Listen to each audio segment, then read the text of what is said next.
Chris Johnston Steve Dangle, thanks for joining me. We are officially now 10 games into the Maple Leaf season, which seems like the perfect amount of time to start making some very big statements, to start looking at things and seeing, are we drastically over-exaggerating them? Are they getting the right amount of hype? Or are they not getting nearly enough hype? So I'm going to throw some topics towards you guys, and you're going to tell me exactly that. Are you excited about them? Do you think people are too excited, or maybe not getting excited enough? So let's start with let's overreact, Sean. I love this. Oh yeah, let's do that.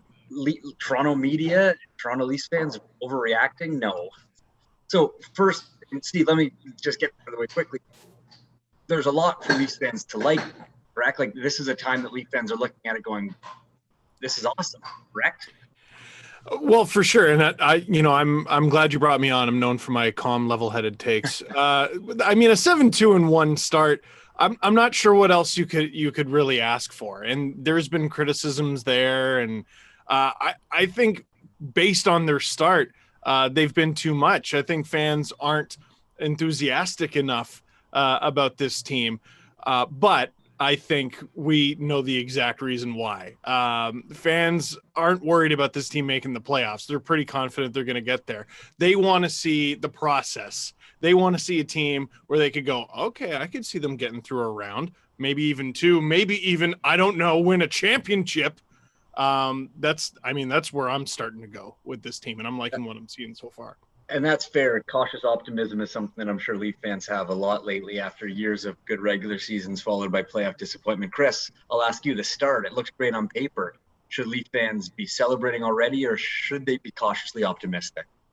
Well, I think fans should follow Steve. Whatever his bellwether is, he tells the fan base how to go. But, look, there are a couple small warning signs, maybe we'll call them, that maybe this 7-2-1 start's a little better than what the actual performance has been. But I'm with Steve in the broader sense that clearly they're one of the top two teams in the division through 10 games, and 10 games is a meaningful mark. It's only 56. I mean, this is a chunk of the season. And, I would expect they'll be better, because one of the areas where probably they've fallen behind a little bit is their 5-on-5 offense. And just look at the names on the team. I have got every confidence they'll figure that out. And so I think the areas that they still need to grow to maybe earn that kind of record are pretty evident that they can do that. And so, I think people should be encouraged. Now let's get into a specific. Let's start specifically defensively. It's been an issue for the Leafs. I don't think I'm pointing out something that would shock a lot of people. 10 games in, we're seeing a team that's really focused on defense. They seem to be doing a much better job. Is this something that is getting too much play, too much hype, or is this a very big deal for the Leafs? Huge deal. I think it's not getting maybe even enough attention, honestly. I mean, look, the very first day of training camp, Sheldon Keefe, had a set of objectives, and among those objectives were basically entirely defensive metrics, whether it's, not getting up as many high danger chances around the net, making it more difficult physically for opponents.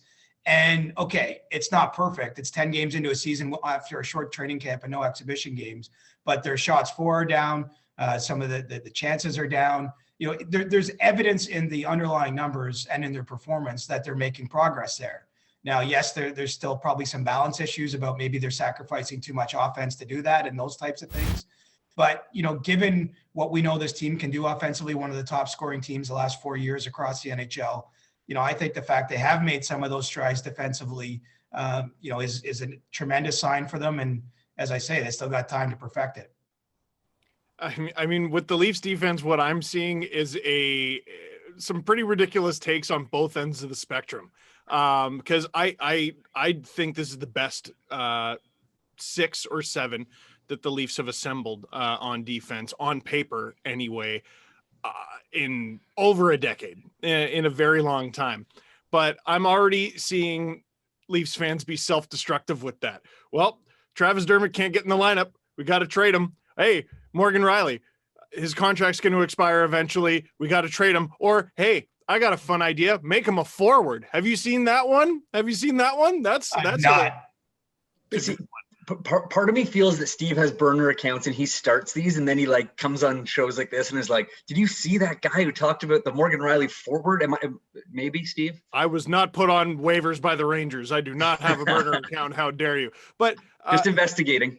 You do live in the dark corners of the internet, though, at times. That's Chris Johnston. That's a astute observation. But I'm not seeing enough hype around TJ Brody. I don't think the impact that he's had on this team is getting enough love. A guy who is getting absolutely enough love because he completely deserves it. Did anyone expect this kind of season out of Justin Hall?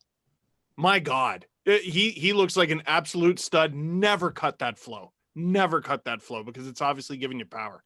So I was going to ask about specific players, and I was going to ask about the performances of Mitch Marner and Austin Matthews, but let's be honest, those two have lived in the spotlight since they've gotten to Toronto. They always get hype and they always get a lot of criticism when things don't go well. So let's move on past that. Since we got Steve very excited here, I thought I would shift to something that I know he's going to get. You don't need that. You don't need more coffee. No. Yeah, I do. If he's doing it, I'm doing it too. Oh, Coburg, I got one here. But legend, the Drake of Coburg, Chris Johnston. The Wayne train, Steve. Wayne Simmons. He's putting pucks in the back of the net. He's looked good. He's telling guys to shoot pucks off his face, basically, on the power play to get it. Enough hype, not enough hype. Where are you at with the Wayne train?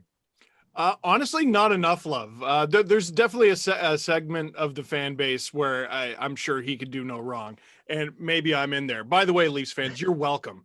That was all of East Scarborough tampering for the better part of the last decade to try to get him on this team. He grew up in my neighborhood, that's why. So, I'm seeing some criticisms like, oh, he shouldn't be getting this opportunity to play with John Tavares and William Nylander. Well, first of all, there's injuries. What do you want? But he's played all over the lineup, and I'm less concerned with his plus minus, which isn't very good right now, and more focused on what he can and can't do. And when the Leafs signed this guy, we were under the impression that the Leafs were getting a guy who he's had there were no easy miles in his NHL career, and he's battled injuries, and he's only 32. It's not that old, but it's a hard 32. I cannot believe how fast he is, how nimble he is, his ability to jump into the rush. So I'm more concerned with what he can and can't do, and he can do a lot more than he can't. I dream, Chris, of someone to speak about me the way that Steve just spoke of Wayne Simmons. That was passion. I felt that. That was deep. That was nice. Chris, what are your thoughts on Simmons? Well, I think that it's great that he's going to get a chance a little higher in the lineup now with Tavares, not because I think he should be there on a long-term basis, but this is why you sign someone like him, is that he can fill in for periods of time when you have injuries, when you have maybe something that isn't working. And, none of us expect this to be a long-term experiment, but, Tavares and Nylander have not been scoring at 5-on-5. And I wouldn't be surprised if he helps unlock something in them. Obviously, there's not a lot of overlapping skill sets there on that line. I think that Simmons will bring things to that unit that's a little different. And, I like that he can jump up and do this for a period of time. And he's just as happy if they get healthy again to go back to the fourth line. And really a huge part of what he brings to this team is the power play. And, he's been an elite power play performer basically his entire time in the NHL. The Leafs, as we're talking right now, have by far the number one power play unit in the league. And I'm not saying it's just because of Simmons, but I think between what him and assistant coach Manny Malhotra have drawn up with, going to having a net front presence, that's clearly paid off for the Leafs at 5-on-4. Okay, I'm going to end this with something very quick. I'm going to ask you both. You have to give me one person or thing about the Leafs that you think is getting too much hype and something that you don't think is getting enough, but you can't really explain it. There's no time. I want people to be able to take this totally out of context, and you have no way to back yourself up. So, Chris, since you just spoke, I'll ask you, what's the thing you think is not getting enough hype and thing that you think is getting too much? I know the numbers aren't great for the goaltenders, but if you look at the games and if you look at the last stretch of games in particular, Frederik Andersen's been great. And that wasn't the case last year. So this is a good sign. Or too much hype. Oh, God, I'm going to shoot myself in the foot. These are the corners I like to get people in. I can take the reins if you want there, CJ. Yeah, grab it. If I think of something, I'll jump in on you. We'll jump to Steve. We'll throw you a lifeboat here. Okay, there are two players so I'll throw in two for you there, CJ. There are two players who we bring up far too often for their role on the team. I am stunned the amount that I talk about and the fan base talks about Jason Spezza and Pierre Engvall. I like and dislike things about both those players, but we spend way too much time talking about guys who are basically on the fourth line. In terms of not getting enough hype, Mitch Marner, one of the league's top scorers. I know you're mad about the contract. Get over it. You're talking to the fans, not me. I thought you were just yelling at me that you were looking at me. You right get now. over it too, Sean. Sorry, it's early. You get over it too. Sean, it's not your money. Back off. Yeah, you're mad he makes more money. You're mad Justin Hall's got longer hair now. You're just mad at all of them. I get it. I am 100% players getting paid. Get paid, get your money, have fun. That's what I'm all about. Buy nice things so Shawnee has something to talk about on the broadcast. Exactly. I am all for players getting paid. And Steve, don't you dare say else. Nope. But thanks for doing this, guys. I appreciate it. And maybe we'll check back in after the 20 game mark and do this again.